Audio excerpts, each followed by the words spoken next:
Greetings, everybody. I am Woolly Fescue, and welcome to Wolfinia. This is episode 254 of my Minecraft survival series, and in the last episode, we did a little bit of work to our new storage system project, or at least the above ground section of it.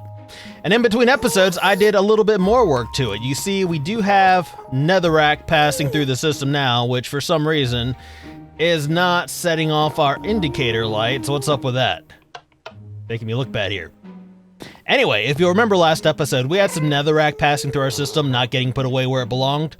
So I've added a hopper right here, kind of leading into the nether storage section of this sorting system, and that does seem to work. Our netherrack's now going where it belongs. The whole nether section is good, as are all the other sections of the storage system, because I made sure we had a hopper before all the other storage modules.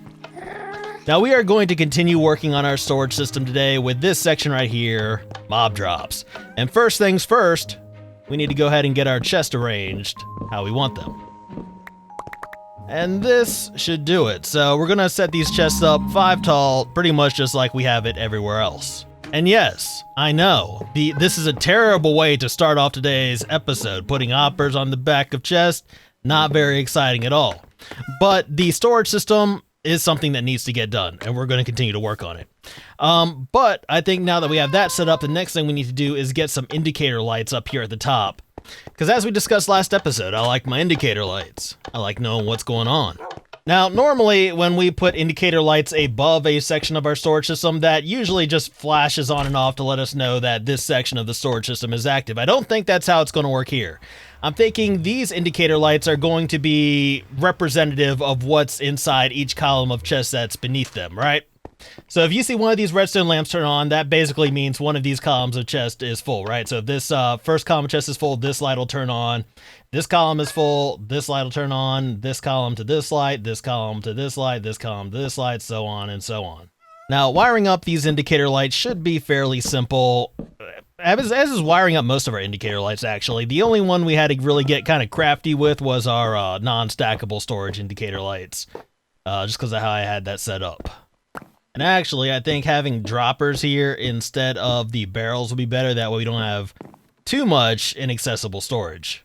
All right, now as far as wiring up each of our indicator lights, that is a fairly simple process.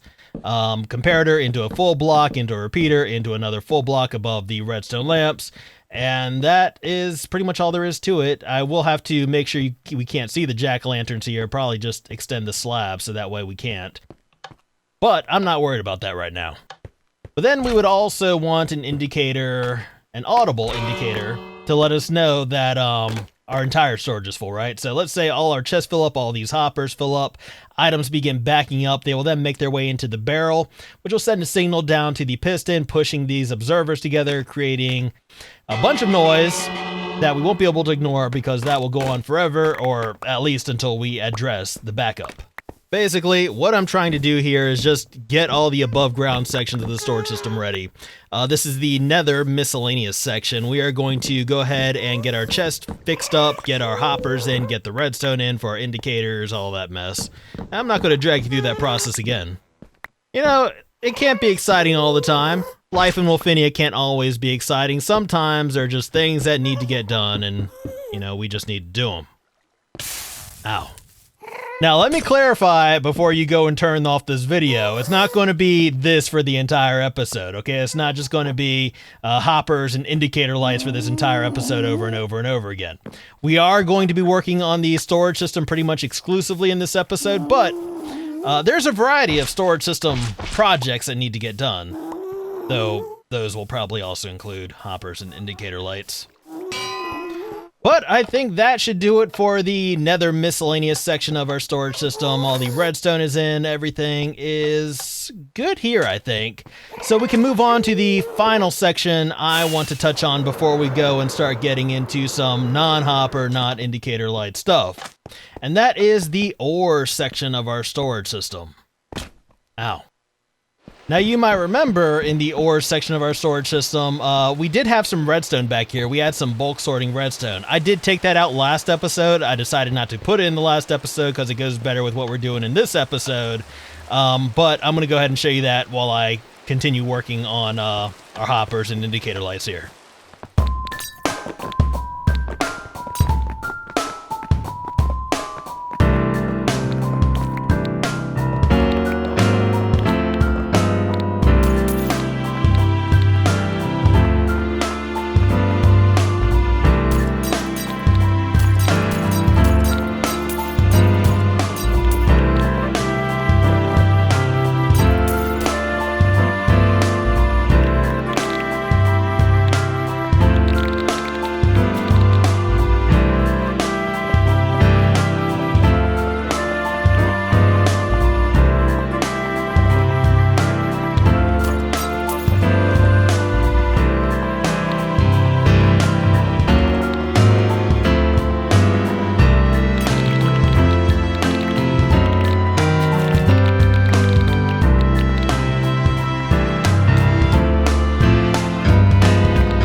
Now, because our ore section is going to be exclusively multi-item sorted, fed to all these chests via water streams and stuff like that, we've added audible indicators to each module here in the ore section. That way, we hear a bell going off if any of these columns of chests get filled up, because we do not want to risk losing any of our ores, right? So in addition to that, I've also put indicator lights up here at the front. That way we can tell which bell is going off, which column of chest needs to be addressed. So that way we can go in, we can craft ingots into blocks, we can do whatever we need to do to make more room. So that pretty much covers it for all of our ore storage modules, with the exception of our coal module, which is going to be integrated into a smelting system we're going to have right here. Now, I think I'm probably going to want to make some changes to this smelter right here. So we'll come back here a little bit later once I actually know what I want to do here. But for right now, and while I'm thinking about that, we're going to go ahead and do something else. We're going to go ahead and make our way down here to our bulk storage section, what is currently our bulk storage section, what will be a future bulk storage section, and we're going to start getting this area prepared. So basically what that's going to entail is emptying out all of these chests that are down here, moving the items in those chests upstairs, and reorienting the chest the way I want them for our new bulk storage system. Now, don't expect to see a lot of progress in this time lapse, because a lot of this is just going to be moving all this stuff out. We have a lot of cobblestone and especially a lot of stone that's going to need to get put upstairs. So don't expect to see any redstone done, any labeling done, anything like that done. Primarily, we're just going to be dealing with the chest for right now. But I do ask you to remember that slow progress is still progress, and now that we finally made our way underground here to our underground bulk storage, we are starting the next phase of this storage system project. So, you guys know the plan. Let's go ahead and call the drone on over here, put on a little bit of music, and get to work.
Welcome back, everybody. Ow. So the first thing you're going to notice is that we have added a bunch more chests to our masses of unorganized chests here on the surface, and this is not even close to all of the masses of unorganized chests here we have on the surface.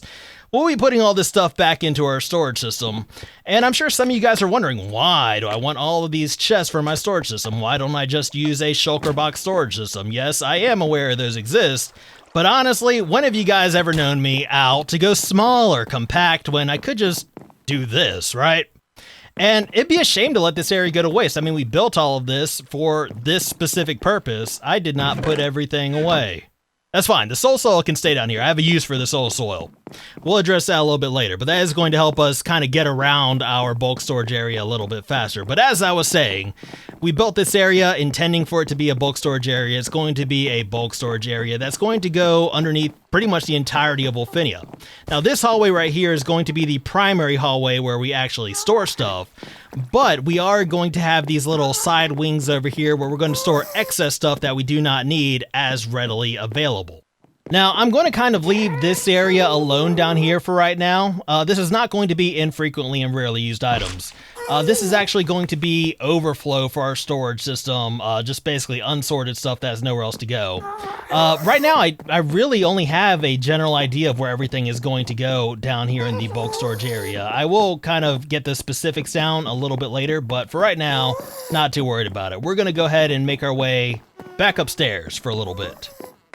Now, for you guys, it's only been a couple minutes since we left this area, but for me, it's been a few hours, and I've had a few hours to think about what I want to do with our little smelting system right here. And basically, what I want to do is I want to make it better. And by better, I don't necessarily mean faster. The speed is actually fine as far as I'm concerned. I just want to make it easier to operate. And by easier to operate, I mean easier to input our items into and easier to feed fuel into this thing. In fact, I don't even want to have to worry about feeding fuel into this thing. Now, we have a lot of coal ore, and we break that down, we get even more coal. I don't want all that coal to fill up this column of chests right here, so I think what I want to do is try to separate out the loose coal before it makes its way into the main coal storage. And we're going to do that by setting up a little bit of an item filter to filter out the loose coal before it actually makes its way into the coal storage. And we're going to have this loose coal filter into the blast furnaces. Basically just to decomplicate things, because I'm bad at talking, coal will go into this chest. It'll get fed into the blast furnaces here. And if we do ever want to withdraw coal for any reason, we can just withdraw it from the blast furnaces themselves. And then the blast furnaces will draw from the surplus to automatically refill. And we can't forget to get our indicators in here to let us know when our coal storage is getting too full. I don't think we need any indicators on our loose coal storage, because if these chests were to get filled up, items would just go into the main coal storage. We get our indicators from here letting us know that it is time to do a little bit of consolidation. But now that the item filter is in, I think the coal situation is sorted out. So if we move back over here to the smelter, we can start thinking about how we want to input items into it. Now I'm thinking instead of having droppers on top, we are going to do a minecart drop-off system instead. Now, as far as how we're going to operate our minecart drop-off system, I actually don't quite know yet. Because I was thinking about putting the switch to operate it right here, but that would ultimately end up blocking this hopper, right? Which would not be good. So what I think I'm going to do is move away from the actual function of this thing and look at the form for a little bit. Just try to get the layout of this room down and see where it would make sense to actually have all of the controls to operate it. So since we are shifting our focus to building right now, I should probably tell you what we're building. Obviously, what we're working on now is the area where we're going to be smelting our ores and stuff like that. And this is located in the area where we store our ores as well. So all of these areas combined will henceforth be known as the ore store, because it's where we store our ore, where we go to get our ore. It's very creative, I know. Now, since I blocked off this area, I'm probably going to have to use a hopper minecart instead of the chest minecart I was originally planning to use. And we can feed items into our hopper minecart through a hopper line that will go probably like this. And that's primarily going to feed items into the minecart from the chest here. But also, I think it could draw items from the hoppers while it's moving as well. So that should be fine. Obviously, this is not a well thought out project. It's just something I'm doing. Now, obviously, we're going to want that hopper minecart moving, distributing items between all of our blast furnaces. So what we're going to do is just run a signal up to the powered rail from down here at the bottom. That way I can just pull a switch, send it off on its way. Though I may actually want to run the redstone this way, just to free up a little bit of space, you know? But now that we've got everything wired up, we can go ahead and give this thing a little bit of a test. So I've got some iron ore here that we're going to break down into its raw form. We're going to put that into the smelter and just see how it does. Now, I'm not concerned with, like, you know, equal distribution of items throughout the furnaces. I'm not concerned with any of that. I just basically want this thing to work. So I'm going to go ahead and break these things down, and we'll see how and if it actually works. You know what just occurred to me? You know what just occurred to me that I didn't think of before?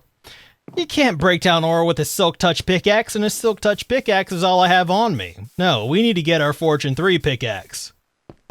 I'm an idiot.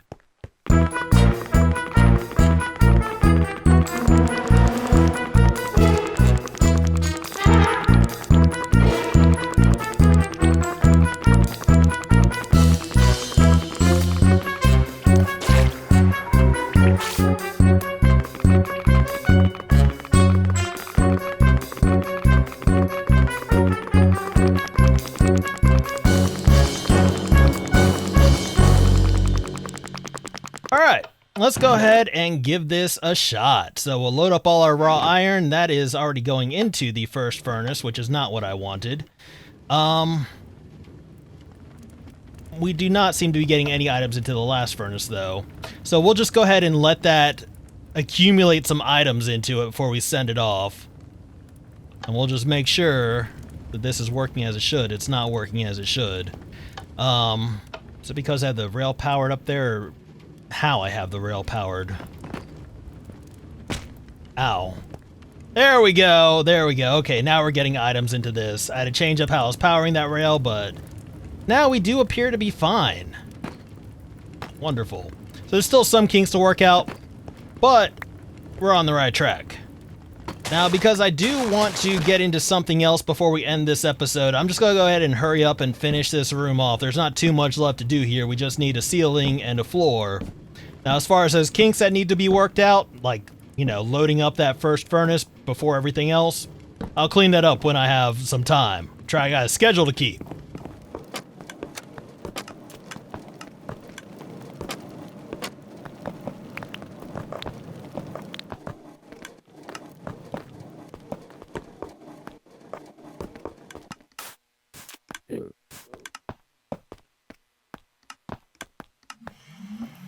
Now, you may have noticed during that I added some storage down here for all of our smelted ores. And it occurred to me way too late that, you know, we kind of already have storage for our smelted ores all around this place. But you know what? What's done is done. So if you could just get off my back, that'd be great. Now, there are a few things I want to do before we finish off this episode, and a couple of them have to do with the bulk storage down there. Mainly, what I'm after is an easy way to get down into the bulk storage, because we do have ways to get down there. For instance, over here in the ore storage area, we do have an elevator that takes us down into the bulk storage area, but that can be a long way to walk. We also have a way to get down here from the New Moon Mining Company in the business district, or from the mobs drop area also in the waterside district. But what I'm after here is convenience. So you'll notice I left this area open. That's because this is very close to our main storage area in the waterside district. And I'm thinking maybe right here-ish would be a good spot to place another elevator to give us convenient access to our bulk storage. Now, before I commit to a location, let me just figure out where our item elevators are going to need to be first, because that is very important.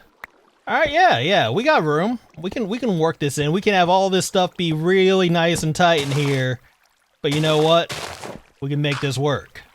So I spent a little bit of time figuring out the layout here, and I think I have a pretty good idea of what I want to do. So we're going to have a path that leads from this area into the main storage area over here. We'll have this path that leads over to our elevators.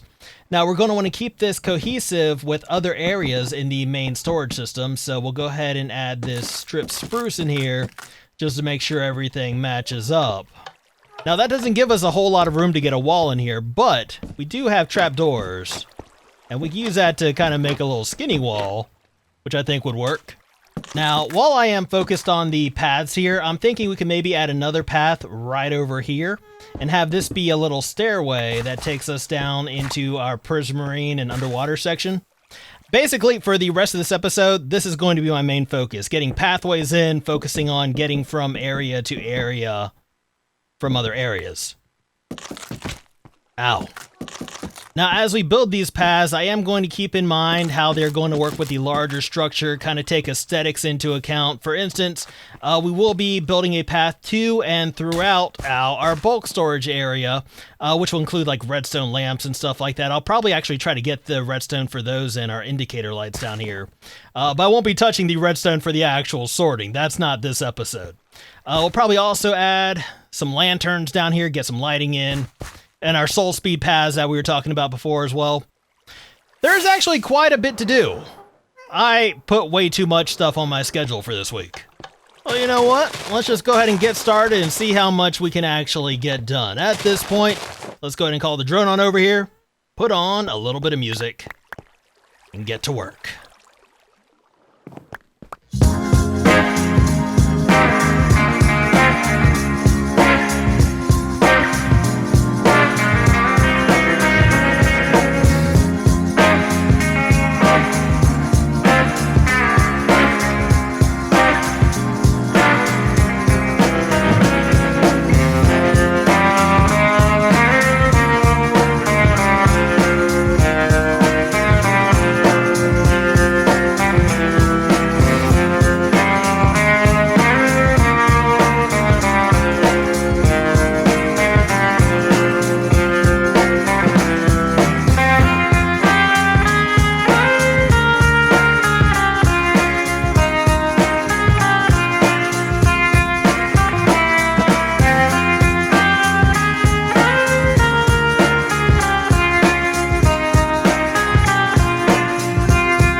Welcome back, everybody. We somehow managed to get all of that accomplished, so let's start our tour here in the Prismarine section of our storage system, which is actually now a completed area build-wise anyway, because I figure, it's a small room. We can go ahead and get it done. We also have access into our maintenance area from the Prismarine area, which is kind of nice in case we need to do any work. Unfortunately, we don't have a way back into the Prismarine room from here, so you know what? Just bear with me real quick, and we'll get back on track for this tour. This is what happens when I detour. You guys know that. You've been off on my tangents before. You've joined me. You've gotten lost. Anyway, we are back here, back on track. So this also leads us out into this area on the side of our building, which offers us easy access to the main storage system, but also to our elevators down into the bulk storage area. Now we have an up elevator right here. This is the down elevator, which drops us beneath our city. We also have a maintenance area we can access over here, access to the redstone, all that stuff. Speaking of, we do have redstone in for our indicator lights. I will show you how those work in just a little bit. But another thing you may have noticed is that we also got some soul speed paths down here. About time too, because I figure if we're down here gathering stuff in bulk storage, we're probably doing that for a reason. So now we can move around down here with a purpose. Now, just to give you guys an idea of how the indicator light system is going to work down here in bulk storage, basically, all the chests are currently empty, which means none of the lights are on. But let's say this chest was to fill up and items backed up into this hopper right here. Then we would send a signal to the light indicating that there's stuff in this column right here. Same thing applies to both our other columns. When we put stuff into this hopper, you'll see that turns on our middle lamp. And if we were to put stuff in the final hopper over here, obviously that turns on the light beneath this column. So, I mean, you guys know how indicator lights work. I just like doing demonstrations. Just humor me, all right? Well, this is good. Now that we have the indicator light system in here, the only other redstone that really needs to go down into this place is the redstone for our bulk sorting system. And I did put in a little sample just to make sure we had the room, and we have plenty of room to get in that redstone, which we will do next episode. In fact, I think we are set up pretty well for next episode. But that is where I'm going to have to go ahead and call it for this one. I know we've been working on the storage system a lot. It's a lot of redstone, but trust me, it will be worth it by the time this is done, and it will make our builds a lot easier to do when I don't have to hunt down various resources. Anyway, I hope you guys enjoyed this episode. If you did, please be sure to hit that little thumbs up button. That would mean a whole lot to me. And if you want to see more of Wolfinia, please remember to subscribe. But as always, I just want to thank you guys for hanging out with me today. I deeply appreciate it. And until next time, I am Fabio Hopkins, and I will see you guys later.